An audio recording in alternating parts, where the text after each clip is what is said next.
you have your...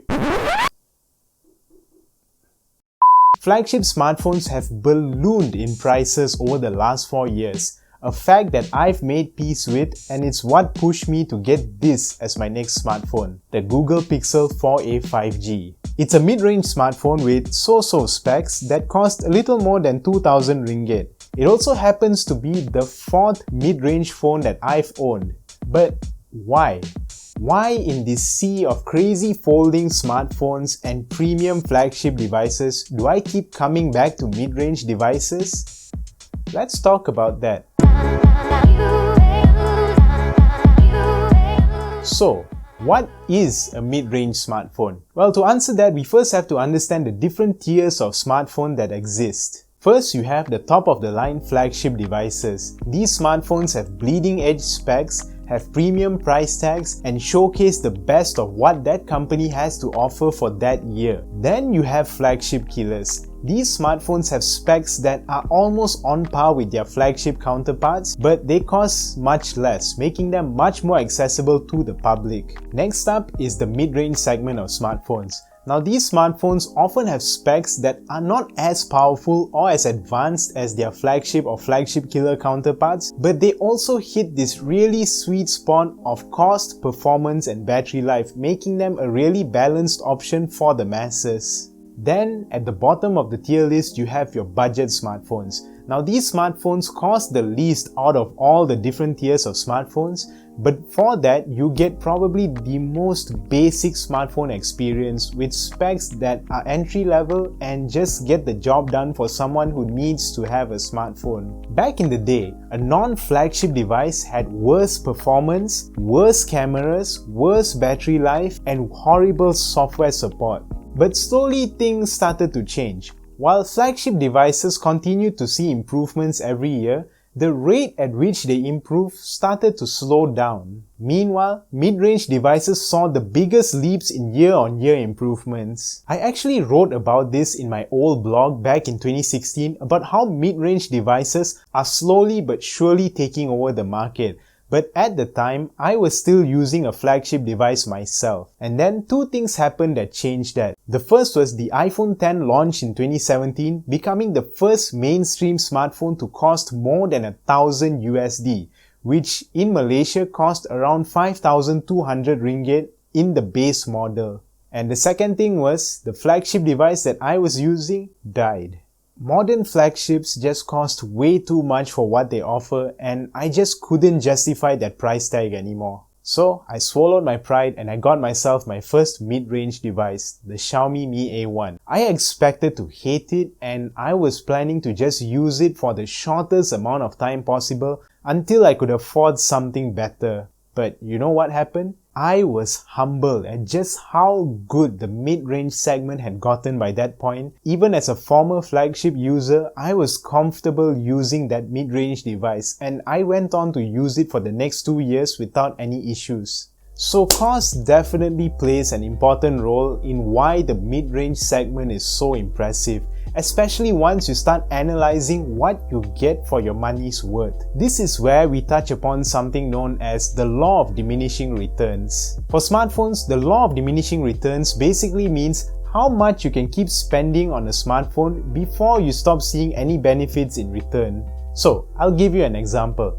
A budget smartphone costs around 400 to 500 ringgit, something that's really basic and just gets by basic tasks like text messaging, phone calls, taking the odd picture here and there, navigating, and not much else. Then let's say we take an extra 1,000 to 1,500 and we add that to the cost of the smartphone we are buying. We end up at the mid-range segment and we start to see a lot of improvements. You get much better specs, much better performance, much capable cameras, high refresh rate screens, faster charging, bigger batteries, and an overall better package for day-to-day use. Now let's say we add an extra 1,000 ringgit to that purchase. Now we are at the flagship killer segment, and sure, you get a slightly better device with better cameras, better screens, better performance, but apart from that, the jump from mid-range device to flagship killer wasn't really that significant compared to that initial jump from budget device to mid-range device. There is a slight improvement, but it doesn't feel like it was 1,000 ringgit worth of improvement. So we take an extra 1,000 or 1,500 and add it to that purchase, and now we end up with a modern flagship device.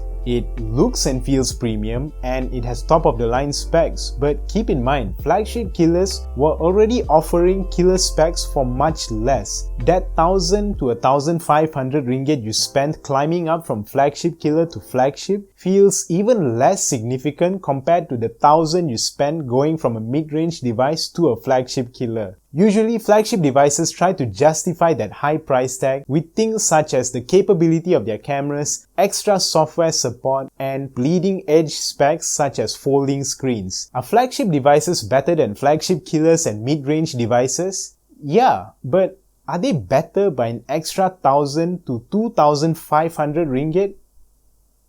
No. This is where mid-range devices hit that sweet spot between performance and cost, giving you a device that's good for day-to-day use while not breaking the bank while doing so. But how capable are they, and what are they like to live with?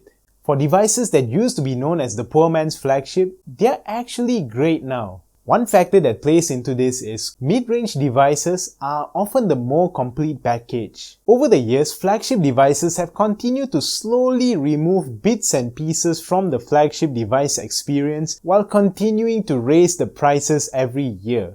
Meanwhile, not only have flagship devices continued to get better every year, but they are holding on to the things that flagship devices have been removing over the years while costing significantly less. Micro SDs, the headphone jack, and more recently the charging brick that comes with the smartphone, all gone in a modern flagship device, but still preserved in the mid-range segment. Flagship devices have slowly been becoming mini money-making ventures for them to charge you for things that they have been removing all along. No more micro SD card slot? Here, just subscribe to our cloud storage. No more headphone jack?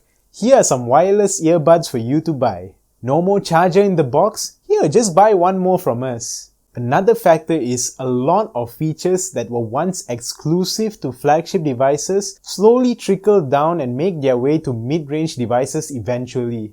Wide-angle cameras, bezel-less displays, high refresh rate screens, and water and dust resistance were just some of the exclusive features found on premium flagship devices just a few years ago. And now, you could find almost all of those features on any standard mid-range phone. The gap between these two segments have been narrowing each year, and now it seems that there's only 1 or 2 years separating these two segments. If you saw a feature in a current flagship device that you really want, chances are it would make its way to a mid-range device within the next year or two.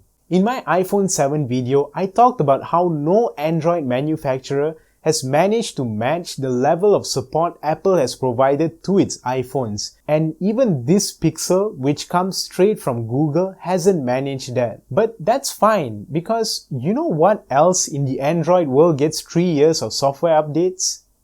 The S21 Ultra. A phone that costs nearly 3 times as much as this is going to get the same amount of software support. Non-Pixel mid-range devices are usually limited to just 2 years of software updates. But even then, just think about that.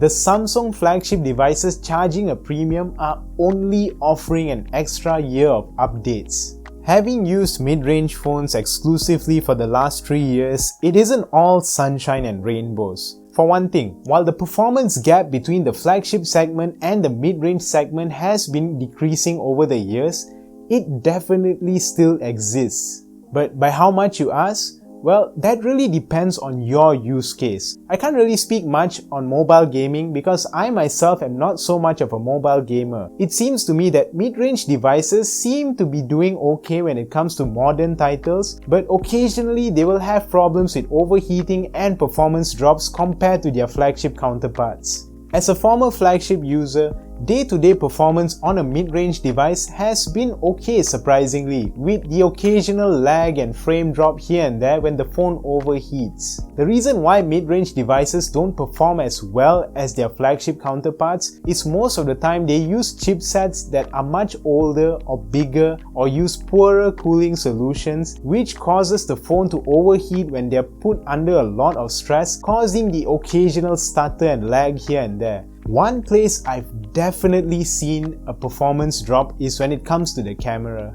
You'll see this in a few areas. For one thing, flagship devices allow you to record video in crazy high resolutions like 8K, with many different frame rates to choose from with excellent stabilization. Meanwhile, modern mid-range devices are limited to recording in 4K and with less frame rates to choose from, and sometimes even with worse stabilization. The pictures you take are also affected. Flagship cameras do crazy things such as snapping multiple different frames of an image at different exposures before and after you hit that camera button, and stitching them all together into one perfect image, all before you are even aware of what's going on, just like that. This is because the raw power of those flagship chips allow for these things to happen so seamlessly that you don't even notice that the processing is going on. Meanwhile, mid-range chips are designed with cost efficiency in mind, and they often don't get to enjoy these same perks compared to their flagship counterparts, or at least not to the same degree. This Pixel, for example, does all those crazy things I mentioned, but because it lacks the raw power of a flagship chip, you're left waiting a few seconds for the image to process after you've taken it. It probably isn't a big deal for most casual users, but these are just some of the small setbacks you'll notice going from a flagship device to a mid-range device. Things are always just a step slower, taking slightly longer to process, while dropping the occasional frame here and there. Do I care about it though? No. Should you? Not really. The thing I've come to understand over the last few years is for most of us, we could get by just fine with a mid-range device. I'm not saying that flagship devices are completely irrelevant or that you shouldn't go out and get one if you have your heart set out on it, but before you do, really stop and ask yourself, am I going to benefit from a flagship device specifically, or could I achieve the same things with a much cheaper and just as capable mid-range device? I'm a firm believer of getting the right tool for the right job. Outside of a few really niche audiences, most flagship features would go unused and wasted on the general public. Like, just consider this for a second. The 100 megapixel cameras, the 12 gigs of RAM, the 144Hz displays, do you really think your 60-year-old parent is going to benefit from those? I thought so.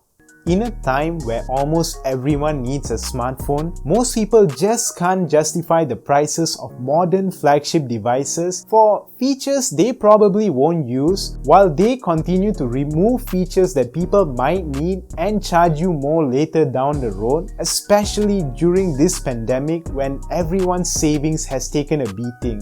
One of the reasons why I started this YouTube channel was to introduce to the public the best value for money tech out there, and in my opinion, mid-range smartphones are a perfect example of that.